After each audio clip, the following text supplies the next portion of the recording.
1904 میں ایک میلے کے دوران ہوئی۔ میلے میں ایک آئس کریم والے نے اپنا سٹال لگایا تھا۔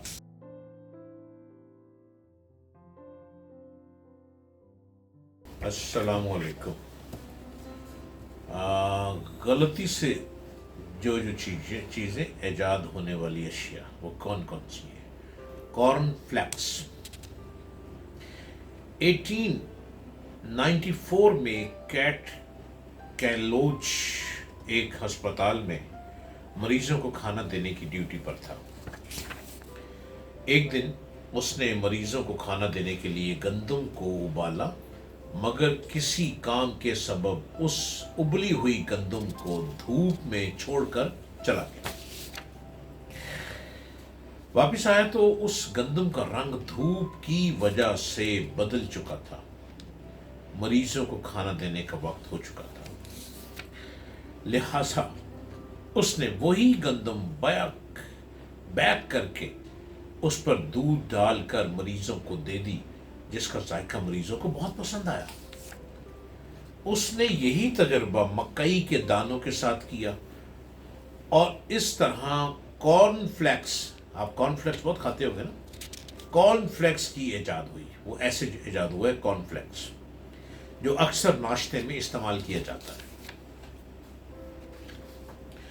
اب مائکرو ویون پرسی اسپینر دوسری جنگ عظیم میں ریڈار کے پاس ڈیوٹی کر رہا تھا۔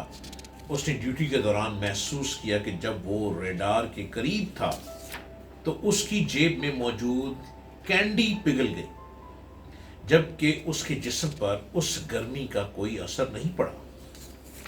اس نے یہ تجربہ کھانے کی بہت ساری اشیاء پر کیا تو اس کو اندازہ ہوا کہ ریڈار سے ایسی شعاعیں نکل رہی ہیں جو کہ کھانے کو گرم کر دیتی ہیں۔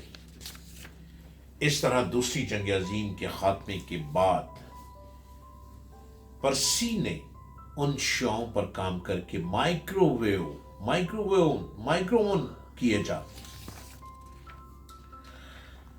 آئس کریم کون کی ایجاد 1904 میں ایک میلے کے دوران ہوئی۔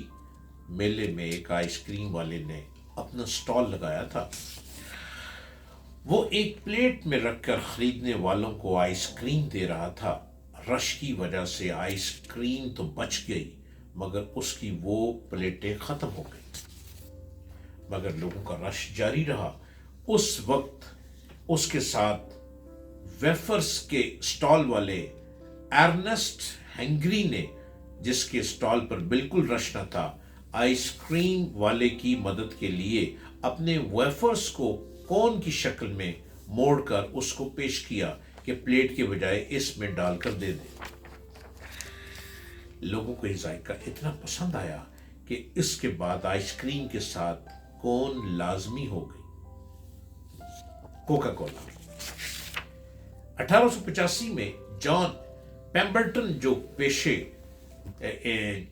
ایک فارمسٹ تھا پیشے کے لحاظ سے، وہ سر درد کی ایک دوا پر تحقیق کر رہا تھا۔ اس کے لیے اس نے کوکا کے پودے کے پتے اور بیج استعمال کیے تھے۔ ان کو پیسنے پر اس میں پانی شامل کرنا تھا، مگر اس کی بجائے اس نے اس میں غلطی سے سوڈا شامل کر دیا، جس کا ذائقہ سب کو بہت پسند آیا، اور اس طرح کوکا کولا وجود میں آ گئی۔ اب آلو کے چپس۔ اس کا موجد جارج کرمب تھا، جو کہ ایک ہوٹل کا کک تھا۔ اس کے ریسٹورنٹ میں روزانہ ایک کسٹمر آتا تھا اور فرنچ فرائز کھاتا تھا۔